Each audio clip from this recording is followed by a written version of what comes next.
right, thanks everybody. So I'm going to do two presentations today. I'll try and get through the first one because who all was at IRSec over the weekend?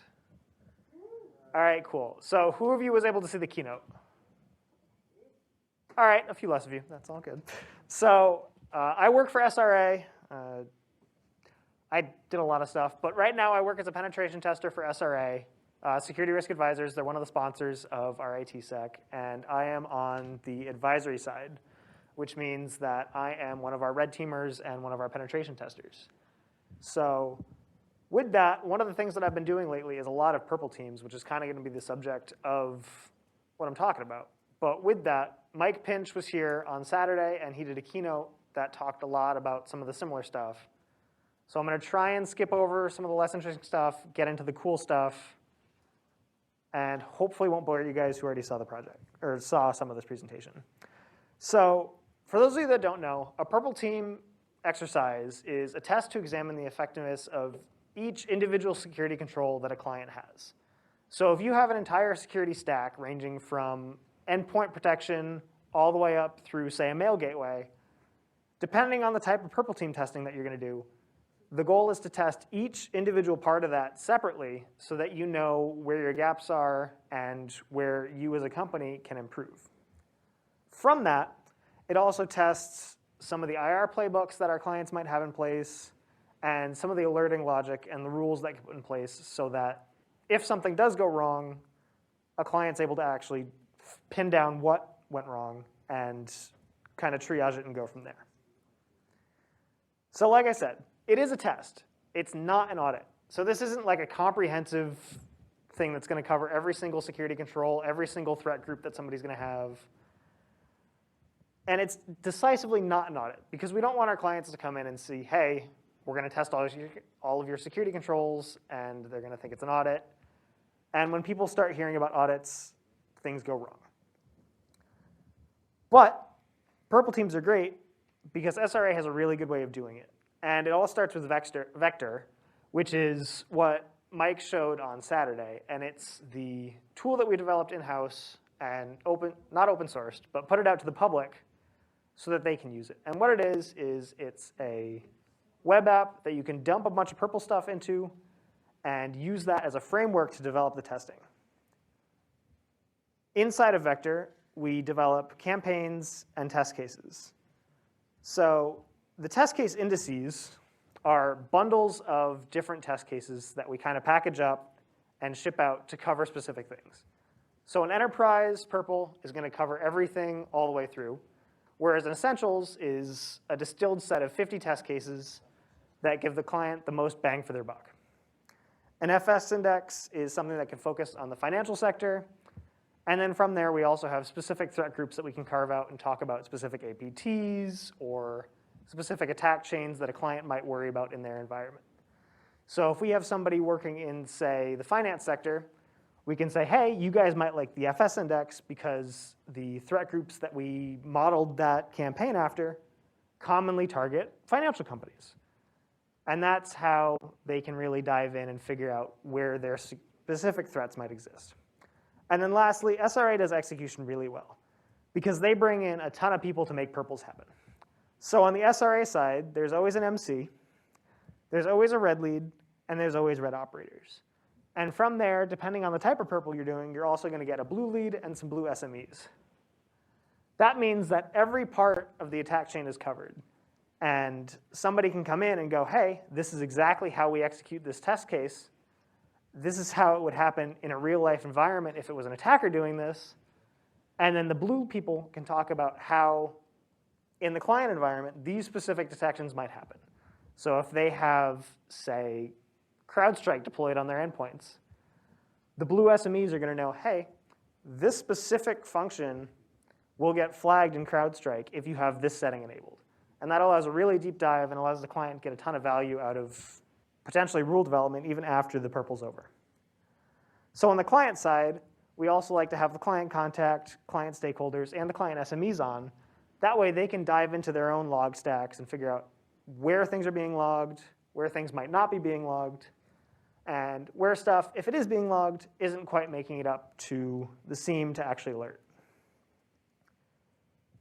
So with execution, the entire purple assessment is broken into campaigns, which are further broken into test cases. Test cases have 4 outcomes. You can pass, which is either the execution was blocked, or the execution was detected, or fails, where it's not detected and logged, or not detected and not logged. Both of those leave room for improvement, but the goal is always to get it up to a pass. So we break our campaigns out based off of the MITRE attack framework. So we have a bunch of stages in the attack framework that we use to kind of base those campaigns off of. So we'll do stuff that focuses on the endpoint, stuff where if you're going to execute this, this would be a common way that attackers get in and gain a foothold once they actually have some sort of presence in the environment. Persistence, getting in and keeping the foothold that they have. Privilege escalation, so moving from a regular user up to a higher privilege. Defense evasion, so dodging any security controls that might be on an endpoint. Credential access, network discovery, and so on. So do any of you guys have questions so far? Cool. Tenji. So does Vector also do like, I see there's some similarities with the common campaigns with like the MITRE attack framework. Mm-hmm. Does it also have like mapping with that as well? Yes. I don't know if it's this slide. Nope. But I will get into that. I promise. So this one shows all the campaigns we have, the progress through the campaigns, and then the outcomes. So these outcomes, blue is blocked, green is detected, and red is not detected, not logged, and not detected, logged. And then this is what a campaign would look like when it gets broken out. So this one is C2 channels and focusing specifically on the test cases we would do in in a essentials, where we'll try and establish 4 different beacons to exfiltrate some data, but also establish command and control on a workstation. So, like I mentioned with the test cases, they're going to differ depending on the index that you're actually running. But they're always going to have a couple standards that are always going to be there. And I'm actually just going to go to this view because it makes it easier to explain. But over here on this side in the red, we have all the stuff that the red team is responsible for. Stuff like the source and target, attack start and stop times, the operator guidance, and the description of the commands that are going to be run. So this helps fill in everybody else who's on the call to figure out, hey, what's going on? But it also tells us these are the exact commands that are being run so that the people on the blue team can go in and look for specific logging events and stuff like that to say, hey, this exactly is what just happened. This should show up in the logs. And if it doesn't, then you can fill in the outcomes up there. So once all of the execution is over with, you get to move into reporting. And with Purple Team reports, it's a really great place to make improvements because you get a summary of the testing, you get an overview of where your tool sets are, and that can show you, hey, this tool set did really good at blocking this specific thing. This one might not have. So if you're trying to figure out which, say, EDR you want to go with moving forward, that gives you some empirical evidence to pick that up and say, yeah, this one absolutely crushed it, or this one not so much. Let's go with the good one. It also gives us a chance to call out some unique tool sets, stuff like Red Canary or Tanium signals that might not have led directly to a block or to a detection, but give really good supporting logs that can help lead into those. And then it tells you the stats versus the baseline where you can say, hey, we absolutely crushed it in this campaign, maybe not so much in this one, but overall, we're still doing good because we're still doing better than a bunch of these other clients. Doesn't name and shame, but it still gives you an idea on a bell curve where you're at. It also gives you an overview of the test cases, so which one you failed. And it gives you a block and detection summary for which ones are in those campaigns not being blocked and not being detected. So, to Tenchi's question, you get to look at this giant attack matrix and figure out where all the test cases lie. So this one's not filtered down, and it shows every single one in a specific version of the MITRE framework that you have imported and where you have test case coverage. So the colors up here show how the test cases in that specific assessment went, when they're green, that means you did really good and blocked or detected a lot of stuff. Where they're red, maybe not so much. So does that answer what you're looking for? Yeah. Awesome. So normally when we throw this down, we'll drop it down and kind of remove the ones where we don't have test case coverage, because this is a lot to take in. And a lot of this stuff you're not going to see. But in some of the campaigns we do, we'll crunch it down and call out specifics for each of the threat groups that we have, and you get to pull different threat groups out of this. So in the end, everybody wins, because the blue team gets to identify their detection gaps. Red teams learn how things get detected and how actions on client sites for, say, an internal or an external assessment might get picked up. The client gets a baseline on how secure their environment might be.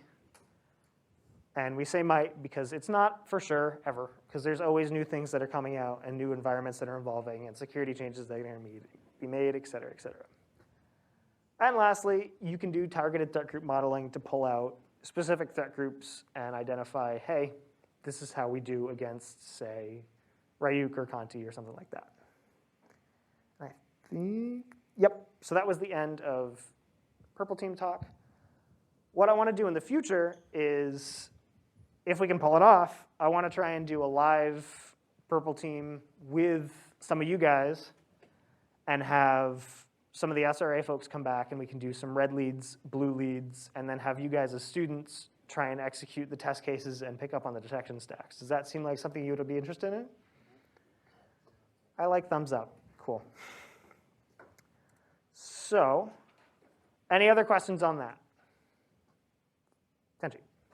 So, for like, say for example, a blue teamer that's starting out, how would somebody, like as an individual, use Vector to maybe improve their blue team skills in Vector? Would Vector be a good platform for that, or would it be more like comparing two sides and see how well each side? You could use Vector for that.